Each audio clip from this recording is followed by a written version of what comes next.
Salam ibu-ibu yang terkasih di dalam nama Tuhan. Sebelum kita mendengarkan firman Tuhan, mari kita berdoa terlebih dahulu.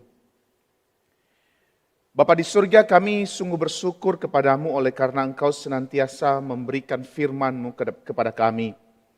Kami berterima kasih kepada Tuhan karena Engkau menyediakan dirimu sendiri melalui firman-Mu untuk berkata-kata kepada kami.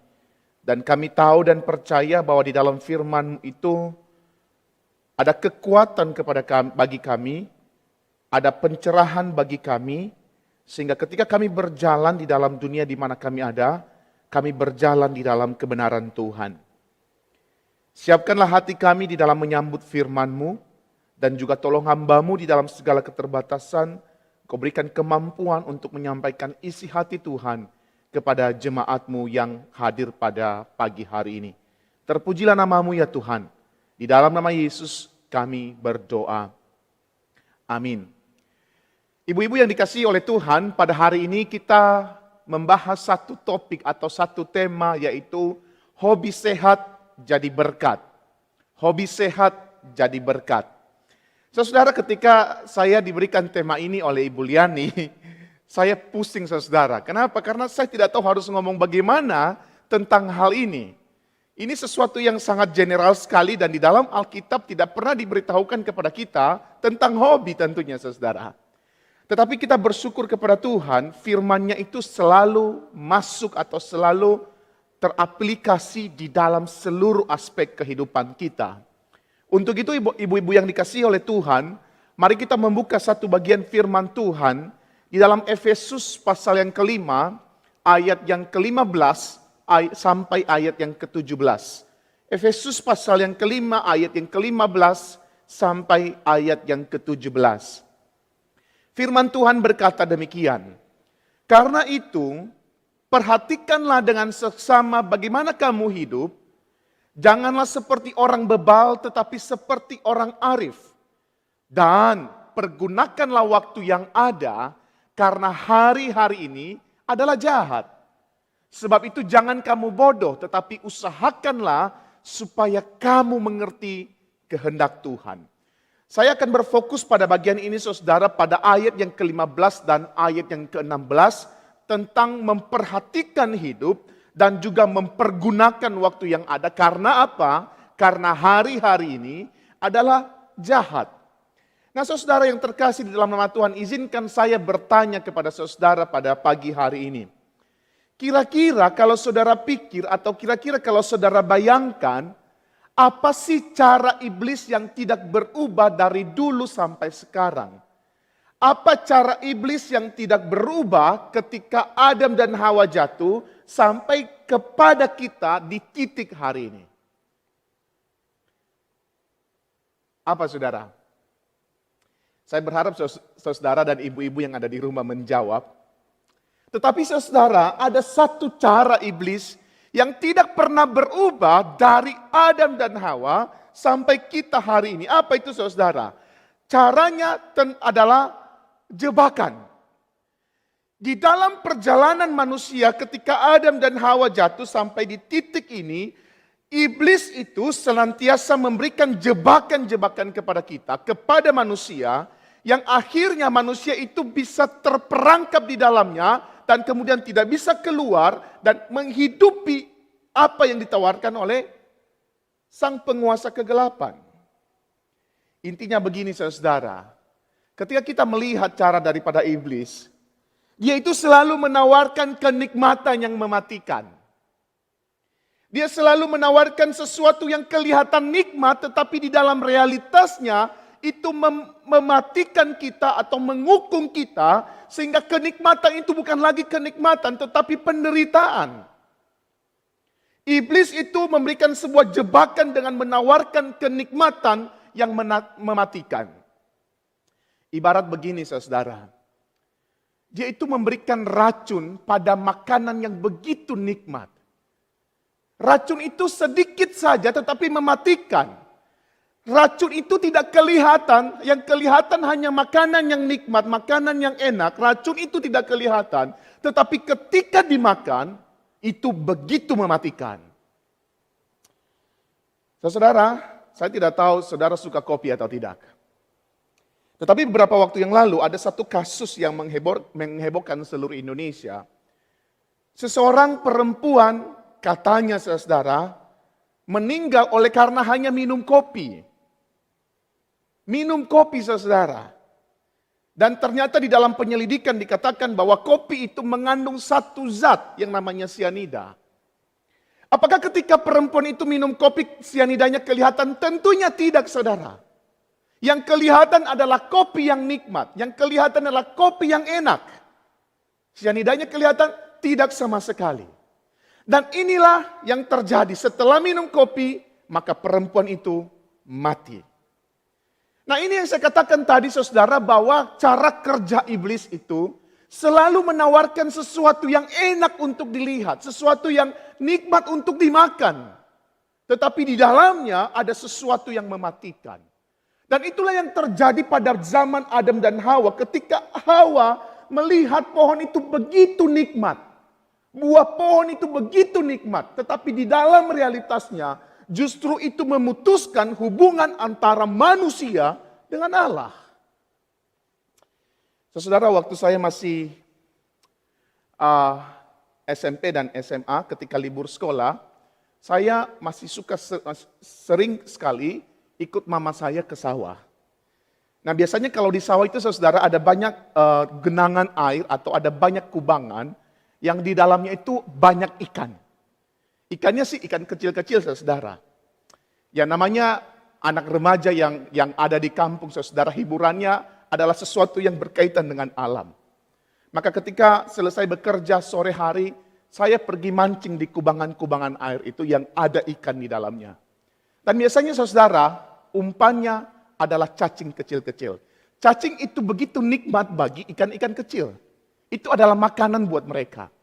Tetapi ketika dipakai untuk mancing, makanan enak itu semacam trap atau semacam jebakan yang nantinya ikan itu makan, tetapi dia bukan untuk makan buat dia hidup. Justru pada saat itu, dia diambil dari air, lalu masuk ke penggorengan. Ini yang saya katakan saudara, pekerjaan iblis itu seperti ini. Selalu menawarkan sesuatu yang nikmat, tetapi di dalam realitasnya begitu mematikan. Saudara, maka ketika kita berkaca dari Efesus pasal 5, ayat yang ke-15 sampai 17, di situ memberitahukan kepada kita bagaimana berhadapan dengan kondisi-kondisi yang penuh dengan jebakan.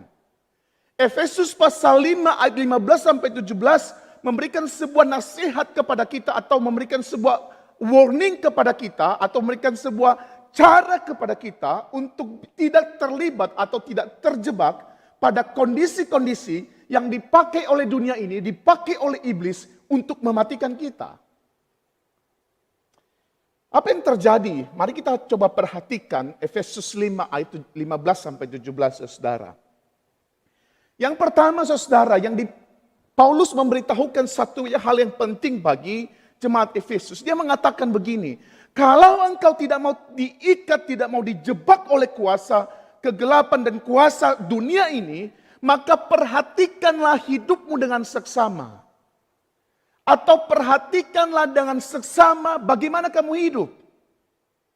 Apa maksudnya saudara? Kenapa saya harus perhatikan hidup saya? Saudara, memperhatikan di dalam bagian ini bicara tentang begini. Perhatikanlah keseharianmu. Ketika dia bicara bahwa perhatikan dengan seksama bagaimana kamu hidup, Paulus sedang mengatakan perhatikanlah keseharianmu. Perhatikanlah hari-harimu. Perhatikanlah jalan hidupmu setiap hari. Apa yang terjadi di dalam perjalanan hidupmu. Dan menariknya saudara, saya bisa mengatakan begini. Paulus itu sedang mengatakan begini. Perhatikanlah rutinitasmu. Perhatikanlah kronos hidupmu. Perhatikan dengan seksama. Pertanyaannya, kenapa harus diperhatikan? Kenapa harus diperhatikan? Nah, untuk menjawab ini saudara, maka perlu kita melihat realitas yang dihadapi oleh jemaat yang ada di Efesus. Kita mesti melihat kondisi seperti apa sih yang dihadapi oleh jemaat yang ada di Efesus. Kira-kira kondisi lingkungan mereka itu seperti apa? Kira-kira kondisi kota di mana mereka ada seperti apa? Ternyata saudara, kalau kita memperhatikan di dalam perjalanan jemaat Efesus, kita melihat bahwa jemaat Efesus itu tumbuh di tengah-tengah kota pluralitas dan juga di kota itu ada penyembahan kepada Artemis. Tumbuh di tengah-tengah kota yang begitu plural, begitu beragam. Dan sekaligus di kota itu ada penyembahan kepada dewa kesuburan. Maka karena kondisi seperti itu Paulus mengatakan, "Hei jemaat Efesus, perhatikan kronos hidupmu setiap hari. Perhatikan jalan hidupmu setiap hari." Kenapa saudara? Oleh karena ketika ada di dalam kota Efesus, ada potensi besar jemaat itu dijebak di dalam materialisme. Kenapa saudara? Oleh karena Artemis itu adalah dewa kesuburan yang menjanjikan kekayaan, yang menjanjikan materi yang banyak. Maka Paulus mengatakan, perhatikan lo ya, hidupmu setiap hari dipenuhi oleh jebakan-jebakan materialisme. Maka bagaimana caranya terlepas dari jebakan ini saudara? Menurut saya adalah hidup sederhana dan hanya melihat kepada Allah sebagai sumber berkat dalam hidup ini. Hal yang kedua saudara, kota Efesus adalah kota yang plural. Maka Paulus mengingatkan, "Hei jemaat Efesus, aku tahu kamu itu hidup di kota yang beragam. Tinggal di kota yang beragam budaya, tetapi hati-hati." Kenapa? Oleh karena keberagaman itu ada potensi besar menimbulkan pluralisme. Apa itu maksudnya pluralisme, saudara?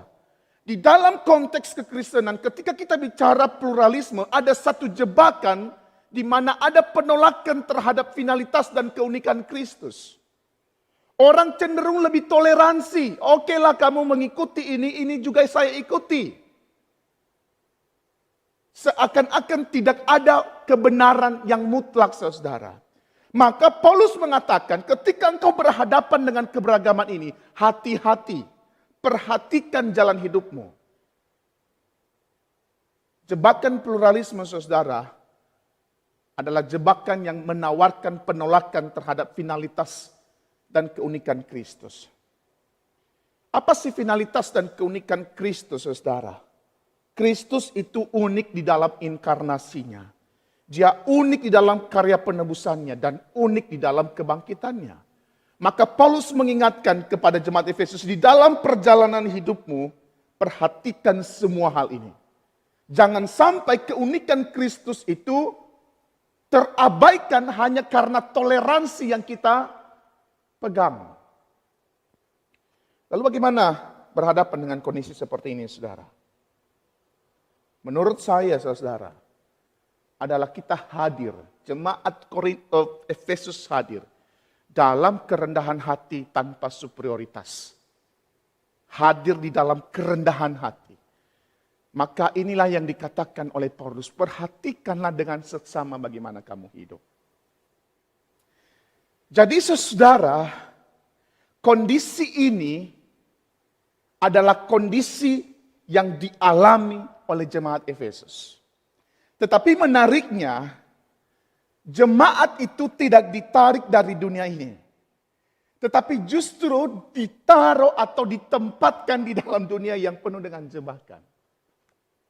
Sadar gak sih saudara, ketika saudara percaya kepada Yesus, saudara tidak serta-merta langsung masuk surga, bukan? Ketika saya dan saudara, saya sekitar kelas 2 SMA, saya percaya kepada Yesus oleh karena penginjilan yang disampaikan oleh tim Evangelism Explosion. Pada saat itu saya tidak langsung mati, saudara. Tetapi justru dihadirkan atau ditempatkan di dalam dunia yang masih penuh jebakan. Lalu apa maksud Tuhan di dalam segala hal ini? Kenapa sih Tuhan tidak langsung tarik kita kembali kepada Dia ketika kita sudah percaya kepada Yesus? Tetapi justru Dia taruh kita dalam dunia ini. Karena apa saudara? Karena Allah tidak mengharapkan sebenarnya manusia itu, orang percaya itu menjadi pribadi yang eskapisme, yang menarik diri dari dunia ini dan menjadi pribadi yang konformisme. Dia menginginkan jemaat atau menginginkan saya dan saudara itu, di dalam diri kita yang sudah hadir Kristus itu, kita datang atau kita hadir di dalam dunia ini dengan memberikan alternatif budaya atau counter culture Kristiani. Jadi ketika saya dan saudara ditempatkan di dalam dunia ini bukan berarti Tuhan mengizinkan kita supaya kita terjebak, bukan saudara. Tapi justru saya dan saudara, ibu-ibu yang ada di rumah, ditempatkan di mana engkau ada hari ini untuk menghadirkan budaya alternatif.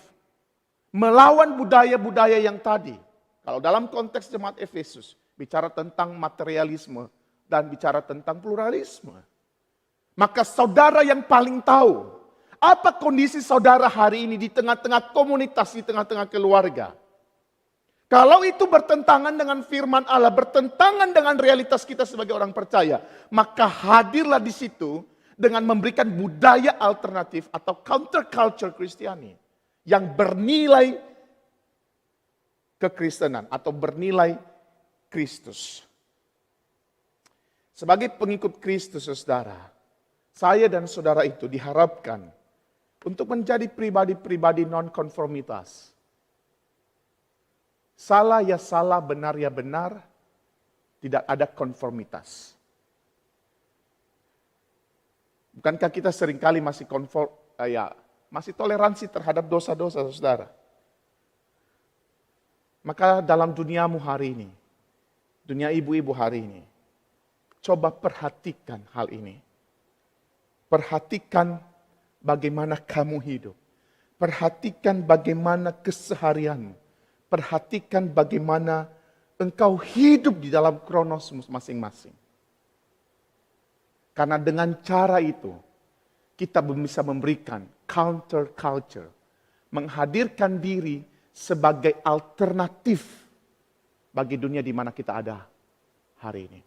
Maka di dalam kondisi itu, saudara, Paulus mengatakan kepada jemaat Efesus, ketika engkau memperhatikan hidupmu dengan seksama, tidak seperti orang bebal, maka untuk itu pergunakanlah waktu yang ada.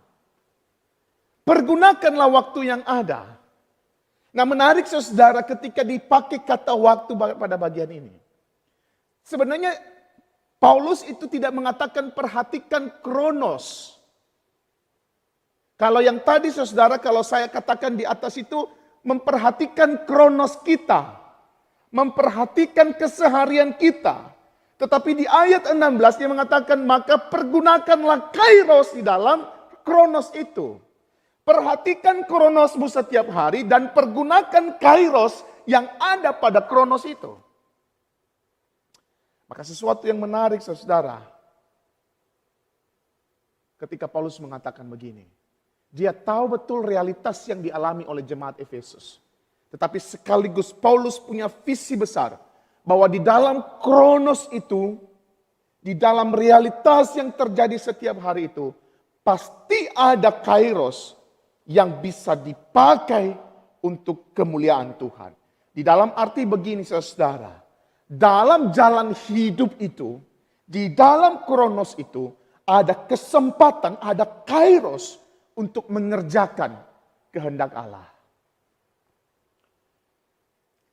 Saudara, ingat gak lagu ini? Hidup ini adalah kesempatan, hidup ini untuk melayani Tuhan. Saudara, lagu ini luar biasa sebenarnya. Dia melihat bahwa hidup kita di dunia ini adalah kesempatan. Kesempatan apa? Untuk melayani Tuhan.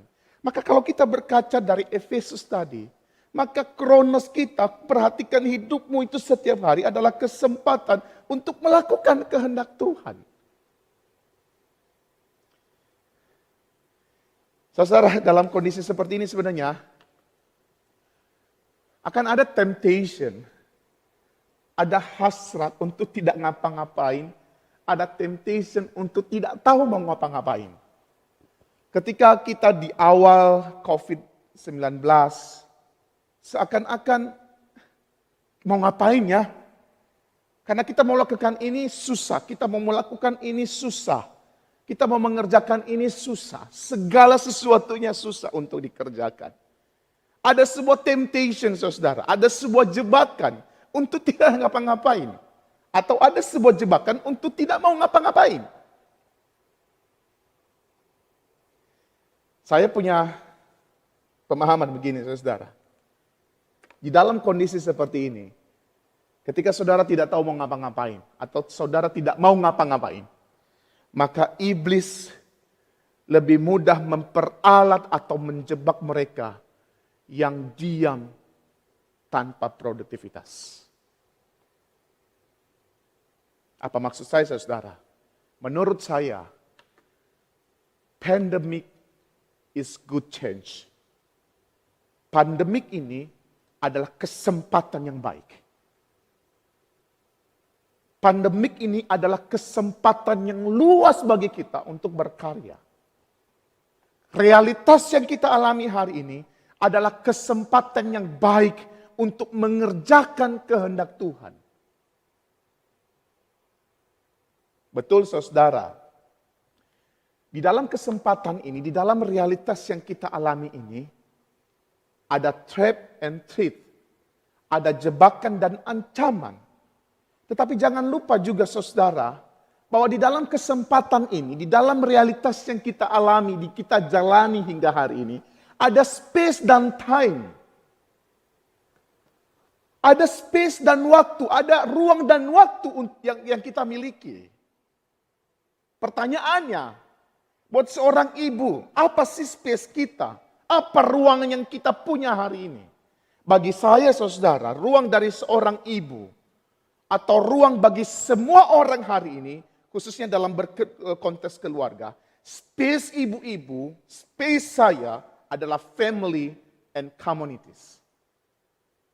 Ruang bagi kita berkarya adalah apa? Keluarga kita dan komunitas. Dan waktunya kapan saudara? Waktunya adalah di masa ini.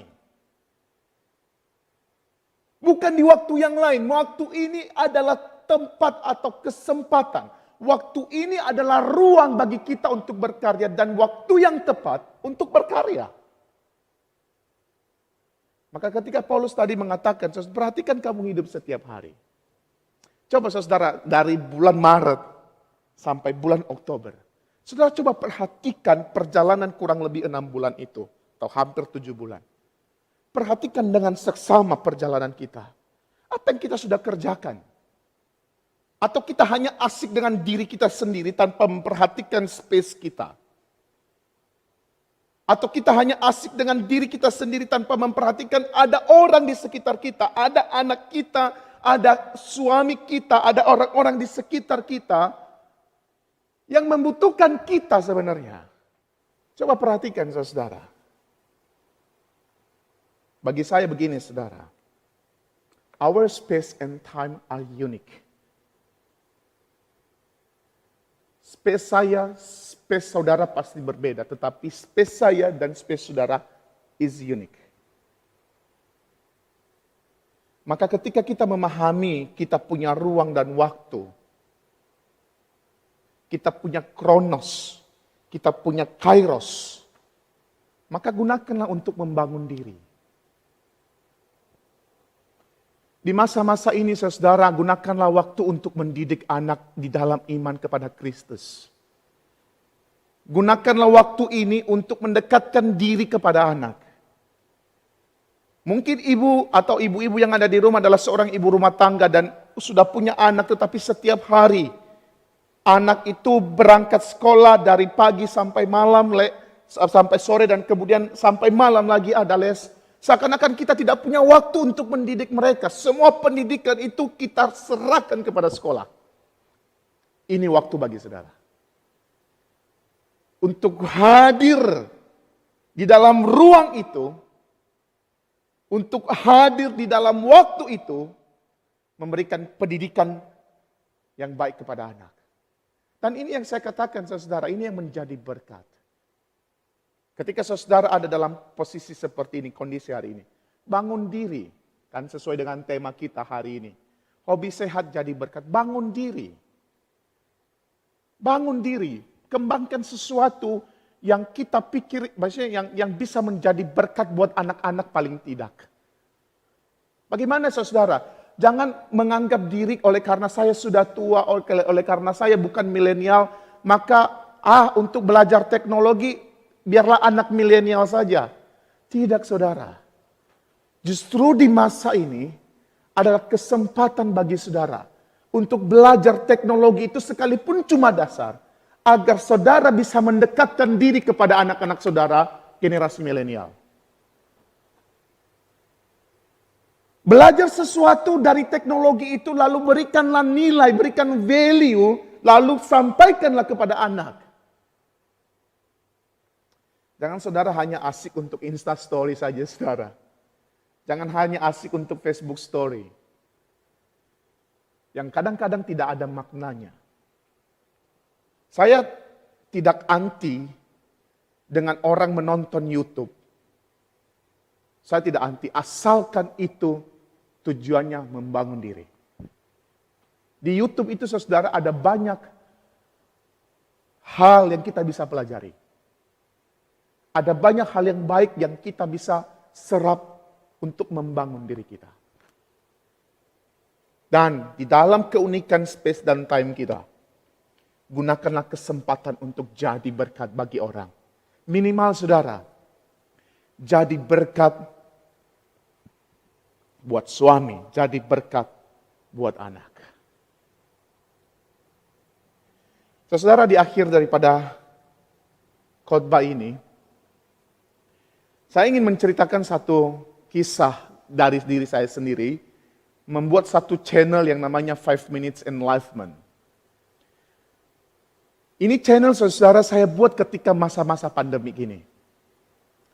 Awalnya saya buat ini sangat sederhana sekali.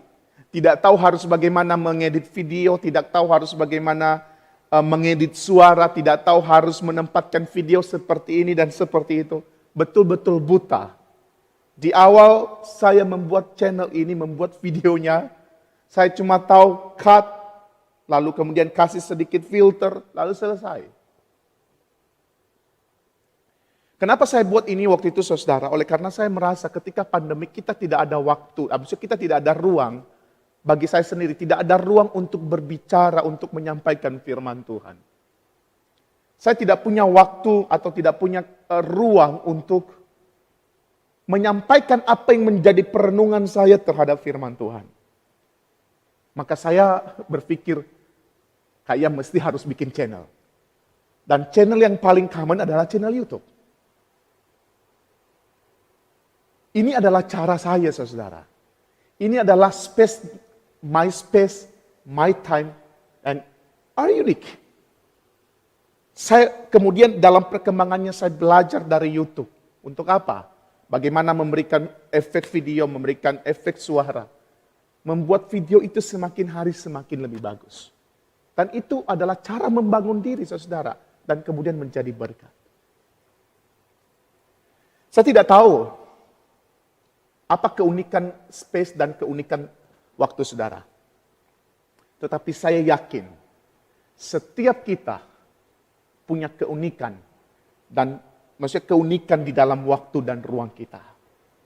Paulus mengatakan kepada jemaat Efesus, perhatikanlah hidupmu dengan seksama dan pergunakanlah waktu yang ada. Perhatikanlah kronos hidupmu setiap hari dan di dalam kronos itu pergunakanlah kesempatan. Untuk apa saudara? Untuk menjadi berkat. Kiranya firman Tuhan ini bisa menolong ibu-ibu sekalian untuk memperhatikan hidup setiap hari dan kemudian menggunakan kesempatan-kesempatan yang ada seperti ini untuk menjadi berkat bagi banyak orang, terlebih bagi anggota keluarga saudara.